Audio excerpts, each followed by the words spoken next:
This one. Here we are outside the tower. Alright, So, my plan, I'm going to keep playing for a little bit. I want to see what happens at 12 o'clock. But for the rest of this footage, I might speed it up or something. I don't know. Go check out the garden. Look up details on a secret, quote-unquote, side quest. And I'll cut to stuff. I'll see you later.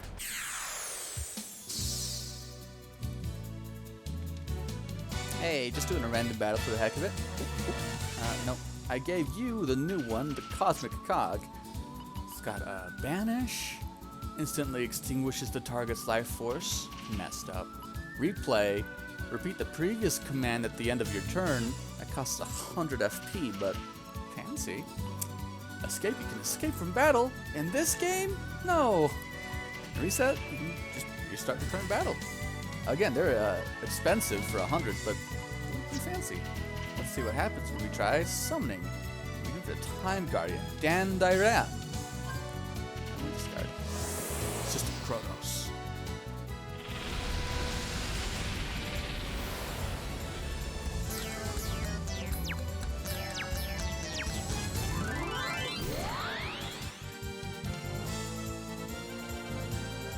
That's kind of incredible. Clive, what have you done? It's your turn. Forever now. Also, we've never scanned these guys. Interesting. Do you have it? You don't have any FP anyway, so it's fine. Okay. And time resumes. That's kind of strange. I'm confused. Also, why are these guys so powerful? I guess I'll just throw this whole fight in because I was expecting these guys to be nothing, but here we are, I guess. Who's got it? Yeah, it reset my party order, by the way, so Cal's is now in the back. Analyze, excuse me. Oh, there's only two of them now. Or maybe there's two groups now. Well, forget it, it's nothing. Yeah, they were nothing. I'm confused. Great. Let's see. Yay, a book! Will you read it to me? Continuing this chapter. Nice. Really? Okay, but press the star button if you get tired. Alright, yep, chapter 3. Class finally ended for the day. Reese, you really look like the pianist Karina Farlane. What she does has nothing to do with me. So you're really her son? Hey, can you get me her autograph? I'll even pay you for it. I packed up my books into my bag as I watched Violetta and her friends surround Reese, wearing a helpless look on his face. Excuse me. I understood Reese's feelings about not wanting others to talk about their mothers.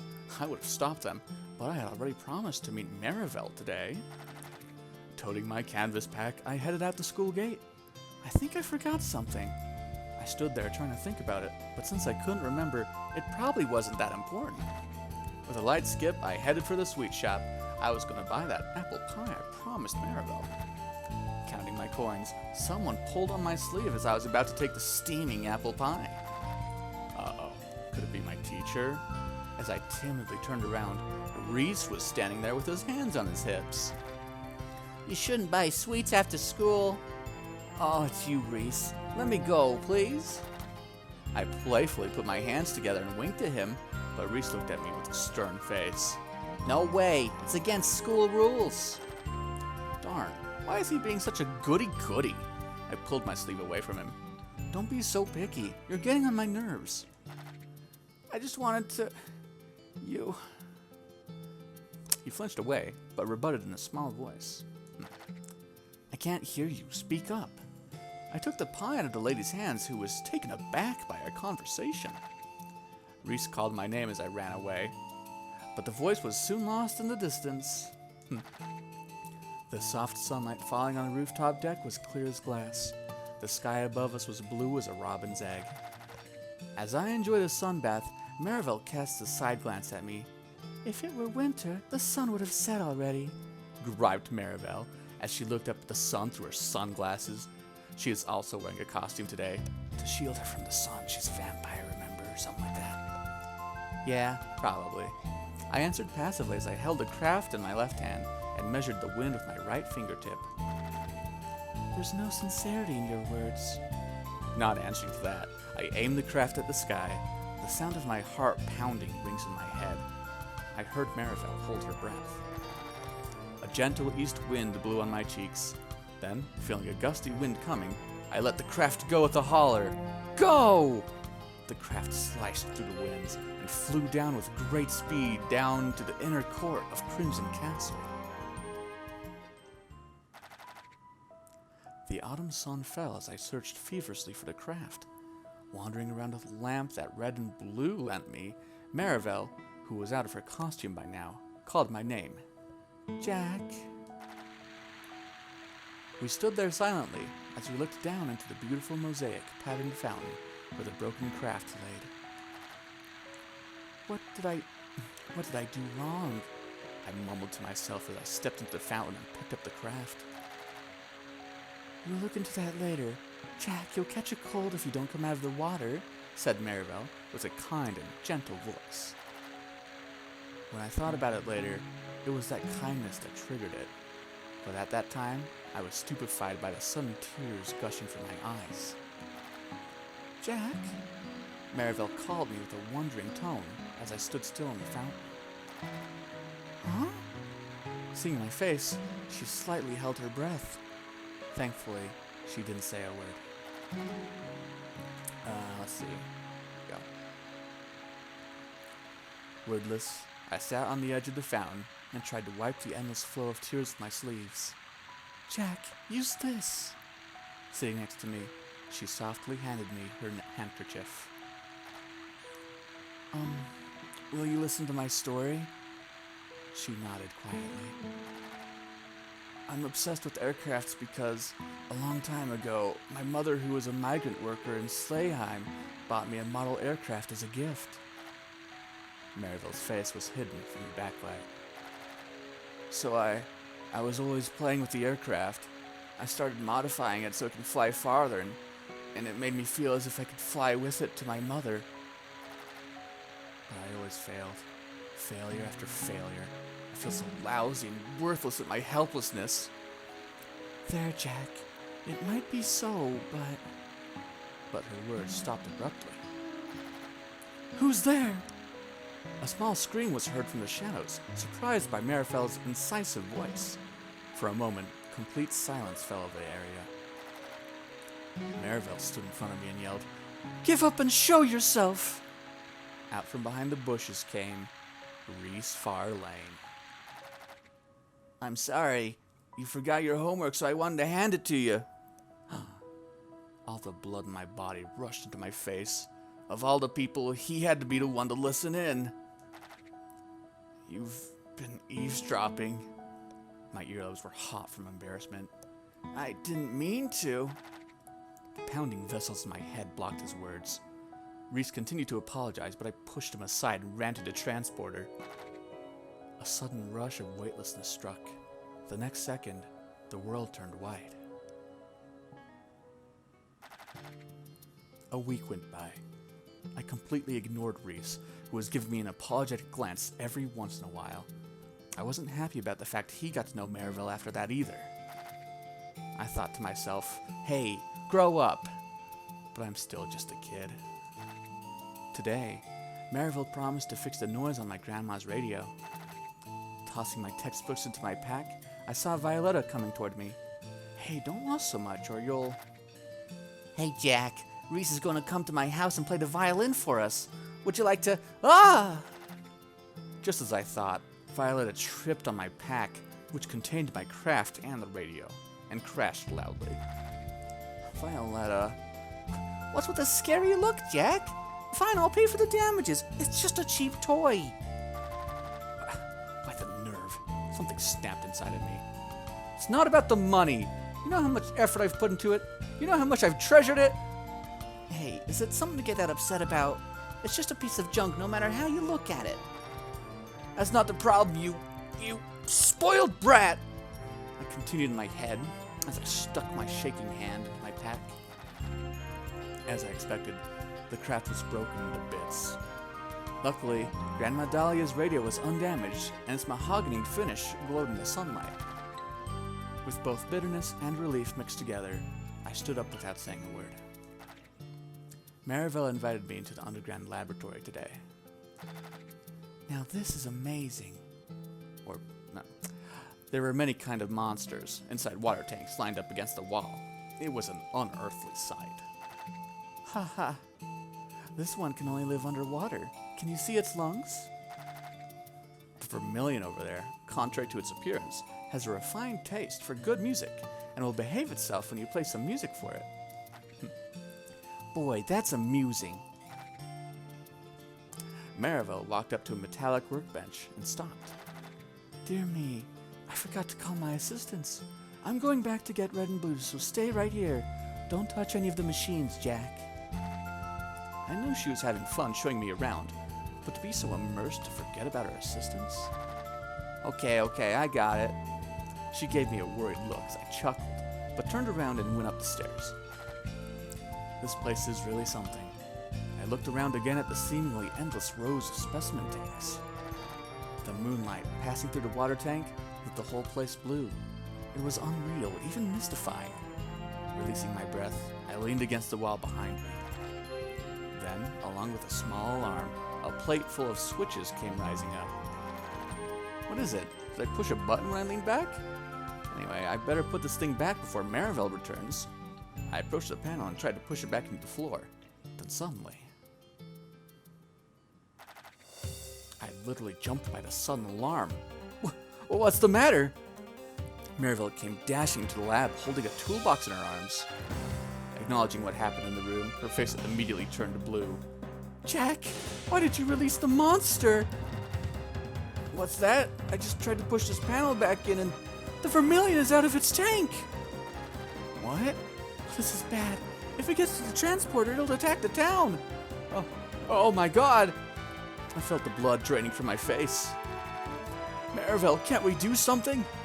Jack, I'll activate the device to put it back into its tank with Red and Blue. I'll come after I'm done. You try to stop it from getting anywhere near the transporter. I got it. I ran up the stairs, skipping a step with each jump. The footprints in the court headed straight for the transporter. Despite its lumpy appearance, this monster is pretty darn smart. Darn it! Cursing, I followed its footprints to the transporter. A bad feeling brewed in my heart. Materializing at the outskirts of town, I ran full speed after the monster. Under the moonlit street, I found the monster confronting Reese and Violetta. Turning towards them, it opened its large mouth gleefully to feast on its terrified prey. As my brain shook with despair, the words Marivelle said earlier struck me with lightning. It will behave itself when you play beautiful music. Reese, play the violin! Jack, why are you here? Violetta, I'll explain that later. Please, do it, Reese. Go. Please, Reese. I clasped my hands together and prayed. Reese readied his bow with a flowing swing. A moment later, the violin started to sing.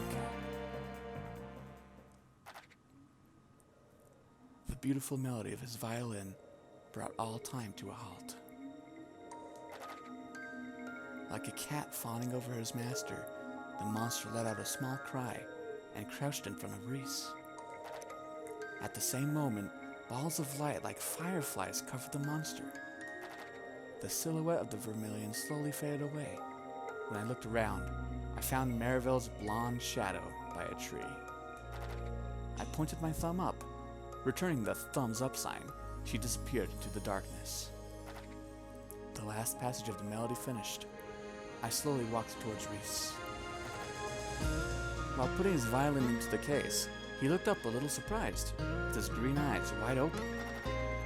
It's a little embarrassing, but there was something I had to say. I steadied myself and bowed my head down. Thank you, Reese. I was wrong about you. I took you for a coward. I'm really, really sorry. Saying everything in one breath, I lifted my face and nervously looked at him. Reese was smiling. Don't worry, I was at fault too. I even thought you were a crybaby, but really stubborn at heart. Don't remind me. I turned bright red and scratched my head. Thanks, that was fun! My throat! The chapters are neat, but they do go on for quite a while. Well, that's the third chapter done. Yahoo! I see.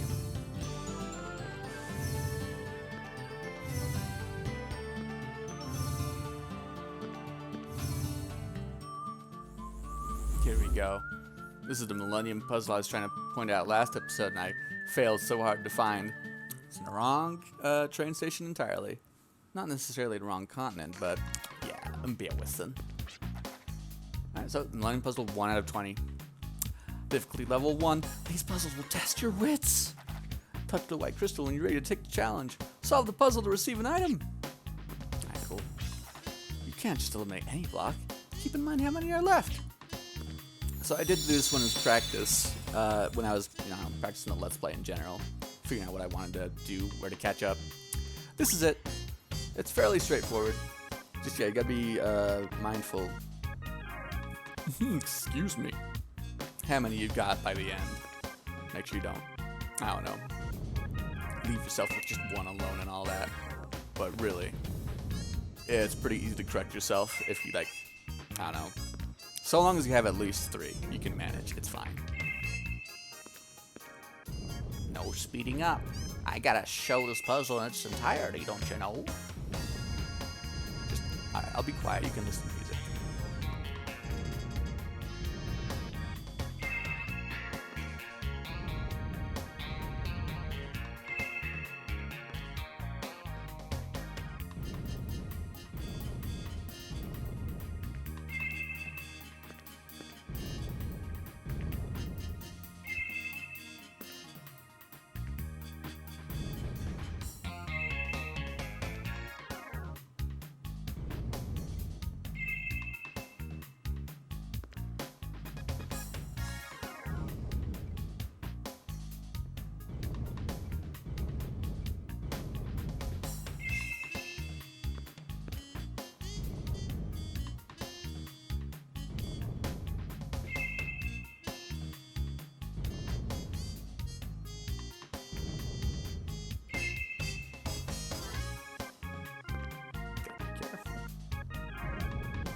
Yeah, pretty funky. Yeah, straightforward puzzle. I guess you could say I had some close calls there, but it's just a little something to be aware of. It's nothing. It's no biggie.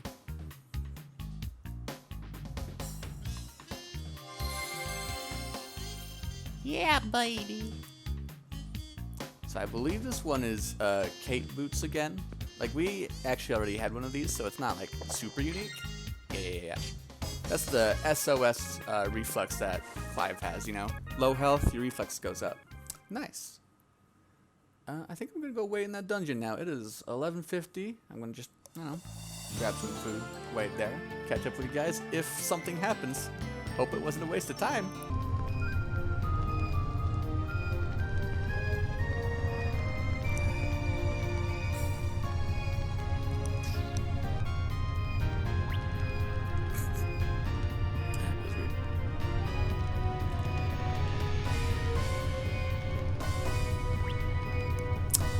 Oh, man.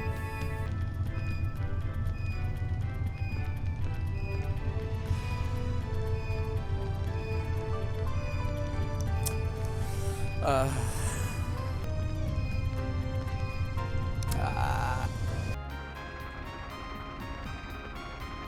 it's already lit up. cool. Is there anything for it?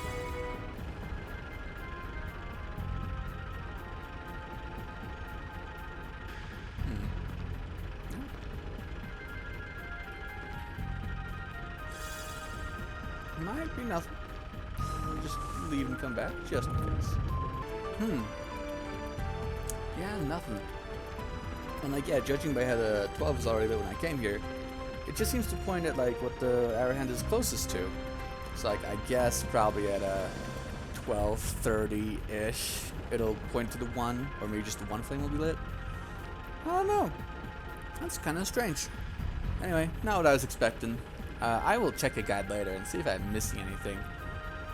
Just, you know, review my past steps. I'm doing my best not to look forward or anything.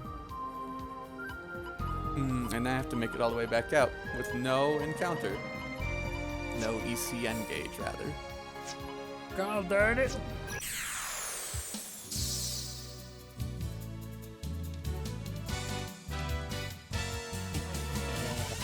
Sykes, sucker.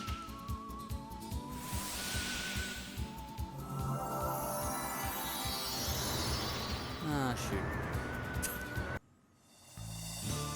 Alright, so it was only the 1 encounter to get out.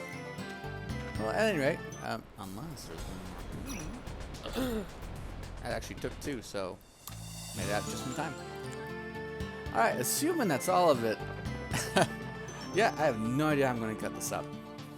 But I'm going to have to do something. Probably 2 episodes. I don't know. Maybe not. I don't know. Man, I don't know. But that's enough for now. Absolutely. That's an hour and a half recording, and I was hoping to do half-hour chunks, but here we are. Just figuring stuff out as we go.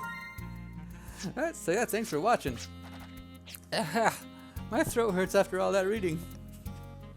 Yeah, whatever we do next time, yeah, we gotta gather information here. Maybe just a couple other side quests? Not really. Just gather information. We'll figure out what we gotta do next time. I will see you then. Goodbye!